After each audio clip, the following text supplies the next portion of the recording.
হযরত ইব্রাহিম খলিলুল্লাহ আলাইহিস সালাতু ওয়াস সালাম তিনি আপনার দ্বীনের দাওয়াত দিতে আছেন, ইসলাম প্রচার ও প্রসার করতে আছেন। এবার যখন তিনি দ্বীনের দাওয়াত দিতে দিতে একটা জায়গায় পৌঁছালেন, সেখানে দেখতে আছেন যে অনেক যুবরাজ তারা সুন্দর বিয়ের সাজে সেজে আপনার জুব্বা পাগড়ি লাগিয়ে শেরওয়ানি পরে ঘোড়ার গাড়িতে করে চড়ে, কেউ উটের গাড়িতে করে চড়ে আপনার একদিকে যেতে আছে হযরত ইব্রাহিম আলাইহিস সালাম তিনি আপনার একটা লোককে জিজ্ঞাসা করেছেন, বলে ও তুমি কি বলতে পারবে এই সব লোকেরা তো সাজগোজ করে কোথায় যেতে আছে? এবার ওই লোক বলতে আছে, শোনো তুমি কি জানো না আজ এই দেশের রাজার বেটি তার বিবাহ হবে, তাই এই সকলে যাচ্ছে, কেউ বিয়ে করার উদ্দেশ্যে আর কেউ যাচ্ছে বিয়ে দেখার উদ্দেশ্যে। এই বলে হযরত ইব্রাহিম খলিলুল্লাহ আলাইহিস সালাতু ওয়াস সালাম তিনি করলেন কি বাবা, দ্বীনের দাওয়াত দিতেছিলেন, যেই রকম তরস্ক খুশক পোশাক পরিধানে ছিল ওই পোশাক পরে হযরত ইব্রাহিম নবী আলাইহিস সালাম তিনি ওই রাজদরবারে উপস্থিত হলেন। জোরে বলি সুবহানাল্লাহ। হযরত ইব্রাহিম নবী আলাইহিস সালাম তিনি দাওয়াত দিতে দিতে ওই বাড়ি পর্যন্ত পৌঁছে গেলেন, যে বাড়িতে যুবরানী কুমারী তার বিয়ে হবে, যার নাম হলো হযরতে সারা রাদিয়াল্লাহু তাআলা আনহা। তো বিরাদার, উপরে সুন্দর করে শামিয়ানা টাঙানো আছে, নিচে মকবলের কাপড় পাড়া আছে। আপনার যে যেই শ্রেণীর লোক তাকে সেই শ্রেণী বিভাগ করে তাকে বসানো হয়েছে। যারা বড় লোক একেবারে ধনী তাদেরকে একদিকে, যারা মধ্যবর্তী লোক তারাও হলো একদিকে, যারা গরিব তাদের দিক হলো আলাদা।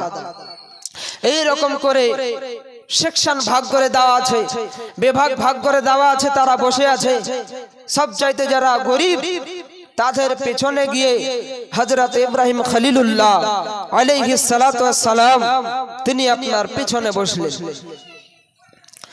বিরাদারান মিল্লাতে ইসলামিয়া ও আমার আব্বাজিরা সোনামণি কেরাম, হযরত ইব্রাহিম নবী আলাইহিস সালাতু ওয়াস সালাম তিনি গিয়া ওই গরিবদের পিছনে বসে গেলেন। বাবা এইদিকে বিয়ের বাজনা বাজতে আরম্ভ করলো, আপনার এলাউন্স হতে আছে, আপনার মাইকিং হতে আছে। বলে এখন রাজকুমারী বিবি সারা মালা হাতে করে নিয়ে বের হতে চলেছে। এই মালা যার গলায় পরিয়ে দেবে, এই কুমারী বিবি সারা এই মালা যার গলায় পরিয়ে দিবে সেই হবে কুমারীর জামা। ও আমার আব্বাজিরা সোনামণিকেরা, হযরতে সারা রাদিয়াল্লাহু তাআলা আনহা তিনি আপনার মালা হাতে করে, তার সঙ্গে অনেক দাসী রয়েছে না আপনার, তারাও তার সঙ্গে আছে। এইদিকে অনেকজন রেডি হয়ে আছে বিয়ের বাজনা বাজানোর জন্য। আর বিবি সারা একের পর এক চলতে আছে। প্রথমত আপনার বড় লোকদের কাছে গেলেন, ধনী লোকদের কাছে গেলেন, মালা হাতে নিয়ে রয়েছে। ব্রাদার সবাই ভাবছে আমার গলায় পরিয়ে দেবে, কেউ ভাবছে আমার গলায় পরিয়ে দেবে। এই রকম করে তারা আপনার কেউ জামা ঠিক করতে আছে, কেউ পাগড়ি ঠিক করতে আছে। বলে আমার গলায় পরিয়ে দেবে, কেউ বলে আমার গলায় পরাবে, কিন্তু কারো গলায় পড়ালো না। ব্রাদার বড় লোকদের কাছ থেকে আপনার চলে এলো, আসার পরে আপনার মধ্যবর্তী লোকের দলে গেল। ওইখানে প্রথম থেকে লাস্ট পর্যন্ত সবাইকে দেখে এলো, কিন্তু কাউকে চয়েস হলো না। ব্রাদার এবার শেষ বেলায় হযরতে সারা রাদিয়াল্লাহু তাআলা আনহা তিনি ওই মাল্য আপনার মালা সঙ্গে করে নিয়ে আপনার দাসীকে সঙ্গে করে নিয়ে চলতে আছেন। এবার গরিব শ্রেণীর লোকেদের দিকে চলতে আছে। গরিবেরা সবাই তো ভেবেছে যে আমাদের তো টাকা পয়সা নাই, আমাদের বাড়ি গাড়ি কিছু নাই, আমাদের ভট্টলিকা ধন সম্পদ কিছু নাই, আমাদেরকে তো হযরতে সারা বিয়ে করবে না। বন্ধুরে না এই বলে তারা বসে রয়েছে তারা কেবলমাত্র দেখার জন্য আছে তার পিছনে হযরত ইব্রাহিম খলিলুল্লাহ বসে আছেন আর হযরত সারা রাদিয়াল্লাহু তাআলা আনহা তিনি মালাটাকে নিয়ে হযরত ইব্রাহিম নবীর গলায় পরিয়ে দিলেন আর চতুর্দিকে বাবা বিয়ের বাজনা বাজতে আরম্ভ করল হযরত সারা রাদিয়াল্লাহু তাআলা আনহা তিনি আপনার বলতে আছে আমার মনের মতো পাত্র আমি পেয়ে গেছি যে পাত্রকে আমি স্বপ্নে দর্শন করতাম আমি আপনার ওই পাত্র পেয়ে গেছি আমি আর কাউকে বিয়ে করব না আমি আমার জামাতা আমার জামাই পেয়ে গেছি এই বলে হযরত সারা রাদিয়াল্লাহু তাআলা আনহা ইব্রাহিম নবীর গলায় ওই মালা যখন পরিয়ে দিলেন বিয়ের বাজনা বেজে গেল হযরত ইব্রাহিম নবী আলাইহিস সালাম বলছেন আয় মাওলা আমি তো এখানে বিয়ে করার জন্য এসেছিলাম না আমি তো দেখার জন্য এখানে এসেছিলাম গো আল্লাহ আমি কেন বিয়ের বন্ধনে আপনার আবদ্ধ হয়ে গেলাম এই বলে যখন হযরত ইব্রাহিম নবী আলাইহিস সালামের হাতে আপনার হযরত সারাকে সঁপে দেওয়া হলো তিনি হযরতকে সারাকে নিয়ে তিনি বাড়ি চলে গেলেন বিরাদার ঘর সংসার করতে আরম্ভ করলেন ঘর সংসার আরম্ভ করতে করতে কয়েক মাস কেটে গেল ব্রাদার হযরত সারা রাদিয়াল্লাহু তাআলা আনহাকে ইব্রাহিম নবী আলাইহিস সালাম বলছেন বিবি গো ও আমার প্রাণের বেবে আমাকে তো আল্লাহ নবী করে এই জগতে প্রেরণ করেছে গো বিবি আজ যদি আমি বাড়িতে তোমাকে সময় দিয়ে দে আর দিন ইসলাম প্রচার প্রসার বন্ধ করে দে তাহলে আল্লাহকে আমার হিসাব দিতে হবে আল্লাহর কাছে আমার হিসাব দিতে হবে বিবি রে বিবি গো আমি হিসাব দিতে পারবো না তাই বিবি তুমি আমার ছুটি দিয়ে দাও আমি কয়েকদিনের জন্য আমি দেশ বিদেশে যাব আমি দিন ইসলামের প্রচার করব এই বলে হযরত সারা রাদিয়াল্লাহু তাআলা আনহা তিনি বলতে আছেন স্বামী গো আপনি যাবেন দিন ইসলামের প্রচার করার জন্য আপনাকে তো আমি বারণ করতেছি না স্বামী আপনি যাবেন ঠিক আছে আমি ছুটি দিয়ে দিলাম কিন্তু একটা আমার আবদার আছে গো বলে কি আবদার বলে দাও হযরত সারা রাদিয়াল্লাহু তাআলা আনহা তিনি বলতে আছেন স্বামী গো আপনার কাছে তো এতদিন যাবত আমি কিছু আপনার কাছে আবেদন করি নাই আজ আমি আপনার কাছে একটা আবদার করছি গো স্বামী আজ আপনি দিনের কাছে যাবেন আপনি একাই যাবেন আর আমি বাড়িতে থাকবো তা আমি একাই বাড়িতে থাকবো গো স্বামী তাই দুইজনে একা একাই না থেকে চলুন না আপনি আমাকে নিয়ে চলুন সঙ্গে আপনার যদি আমি কিছু সাহায্য করতে পারি কাল হাসরের ময়দানে আমি আল্লাহকে বলতে পারবো মাওলা আমি তোমার নবীর দ্বীন ইসলামের আপনার সাহায্য করেছে এই বলে হযরত সারা আবেদন করতে আছেন হযরত ইব্রাহিম খলিলুল্লাহ আলাইহিস সালাতু ওয়াস সালাম বলছেন বিবি গো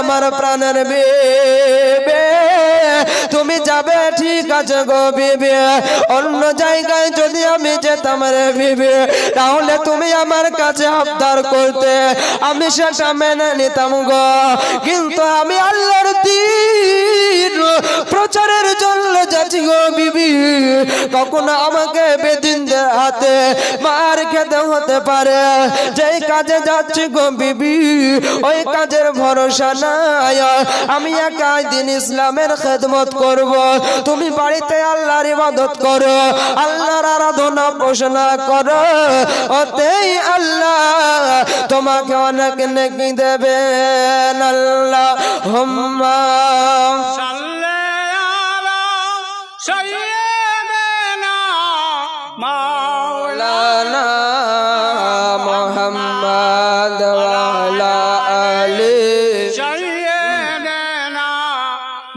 মাওলানা মোহাম্মদ চোখ দিয়ে যা দেখলাম, কান দিয়ে যা শুনলাম, মন দিয়ে যা ভাবলাম, রসুল ছাড়া না এর কোনো দাম। আসল পরিচয় আমি নবীজির গোলাম। মোহব্বতে পড়ে সুবহানাল্লাহ। আগে পিছে যে আছেন সবাই বলেন সুবহানাল্লাহ। চোখ দিয়ে যা দেখলাম, কান দিয়ে যা শুনলাম, মন দিয়ে যা ভাবলাম, রসুল ছাড়া না এর কোনো দাম। আসল পরিচয় আমি নবীজির গোলাম। আসল পরিচয় আমি নবীজির গোলাম। জানের চেয়ে বেশি ভালো আমি নবীকে, দয়া করে দেখা দিও মরণের কালে। মোহব্বতে বলি সুবহানাল্লাহ।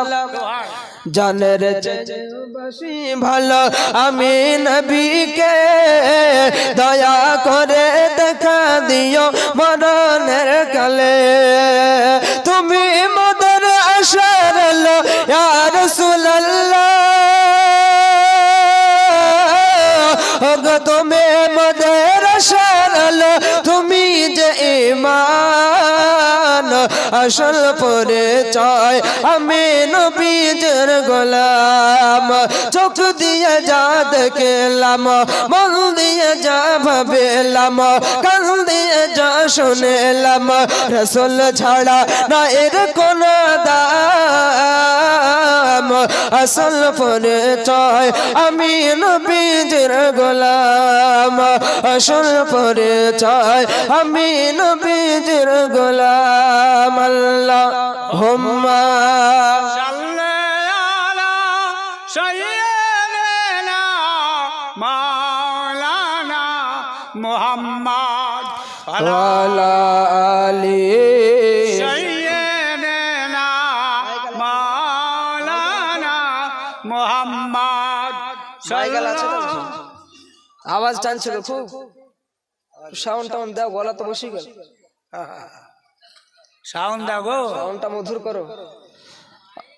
আল্লাহুম্মা সাল্লি আলা সাইয়্যিদিনা মাওলানা মুহাম্মাদ ওয়ালা আলি সাইয়্যিদিনা মাওলানা মুহাম্মাদ সাল্লি আলা মোহাম্মদিন সাল্লি আলা মুহাম্মাদ হরদম সেনে কালো শফিআনা মুহাম্মদ সাল্লাল্লাহু তাআলা আলাইহি ওয়াসাল্লাম। তো ব্রাদারানে ইসলাম, হযরত সারা আবেদন করছেন, হুজুর নিয়ে চলেন, যদি আপনার একটু সাহায্য করতে পারি তাহলে আমি আল্লাহকে বলতে পারবো যে আল্লাহ তোমার নবীর খেদমত সব সময় করেছি। এই বলে বিবি আবেদন করতে আছেন। তো স্বামী হযরত ইব্রাহিম নবী আলাইহিস সালাম বললেন, ঠিক আছে চলো।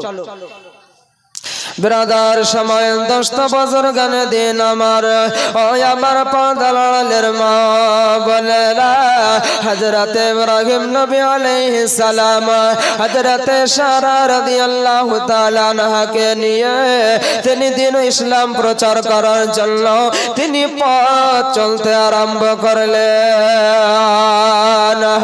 এবার পথ চলতে চলতে বাবা যখন আপনার মিশরে ঢুকবে ব্রাদার, ওই মিশরে ঢোকার পূর্বে ওই বাদশাহ সাদন তার চোখ যে অন্ধ হয়ে গিয়েছিল, ওই চোখের জন্য হযরত হাজরা রাদিয়াল্লাহু তাআলা আনহার কাছে গিয়া হযরত হাজরা রাদিয়াল্লাহু তাআলা আনহাকে বলছেন, ও হাজরা, হাজরা আজ আমার চোখ চলে গিয়েছে গো, আমি যে তোমার সঙ্গে অসৎ ব্যবহার করার চেষ্টা করেছিলাম গো হাজেরা, তুমি তুমি আল্লাহর কাছে একটু দোয়া করো, আল্লাহ জানো আমার চোখ কোথায়কে ভালো করে দেয়। আমি একবারে তওবা করছি গো ও হাজেরা, তুমি একটু আল্লাহর কাছে আবেদন করো, সুপারিশ করো, আমি আর এই কাজ জীবনে করব না। হযরত হাজেরা রাদিয়াল্লাহু তাআলা আনহা বলতে আছেন ঠিক আছে, তাহলে তোমার জন্য আল্লাহর কাছে দোয়া করতে আছে। হযরত হাজেরা রাদিয়াল্লাহু তাআলা আনহা তিনি আপনার হাত তুলে আল্লাহর কাছে দোয়া করলেন, তো বাদশা সাদুর তার একটা চোখ ফিরে পেলেন ব্রাদার, আর একটা চোখ